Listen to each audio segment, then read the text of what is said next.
In warfare, people often complain when they don't have the advantage or when their enemy's tactics are superior.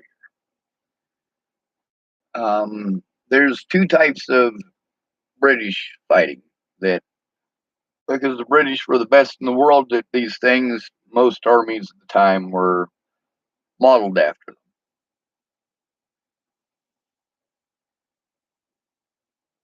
The standard infantry troops, we're talking about men who fight line abreast. What that means is standing side by side, um, or at least so it's been explained to me. I could be incorrect about that. That's one of those terms that I'm going to admit that right away. I haven't looked it up. Um, but for those marching soldiers, um, including Howe and uh, those of you who have studied American history and British history know who Howe is.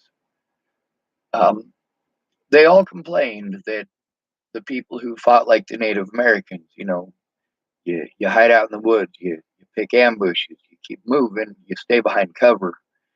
This is completely contrary to British line fighting theory of the time, and also American line fighting and Napoleonic later on. I mean, it was all line fighting.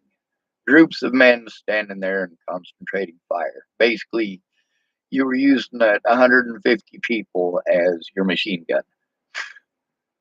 Um, but all of these generals that are used to fighting like that, when they encounter guerrilla warfare, they complain. And there were a lot of references during the War of 1812, as well as the French and Indian Wars, and also during the American Revolutionary War, about people were frustrated because the natives fought like rats. They scurried about like rats, things like that. It's very similar to how the British soldiers, or how the Roman soldiers in Britain felt about the Scots, or the Caledonians, as they called them at the time. Anybody north of the wall. And it's funny because there's this part here where Tecumseh, he is making a reference that I've heard before. It's not always groundhog, but comes to when he's talking about the other type of warfare, which is siege warfare. When you have a castle, when you've got a fortress, and in here they just got to the year 1813, and they're going up against, I want to say, Fort Myer, or Fort no Fort Meg, and so Tecumseh is frustrated at this point. He's had a lot of parts where the guys that he has fought with are literally writing about him and his native warriors who are winning this guerrilla warfare with these guerrilla tactics, and catching them en route, hitting their baggage trains. This is effective, and these people are calling Tecumseh and his men rats. And then here's Tecumseh saying, well, he's getting frustrated now, and he's saying it's not easy to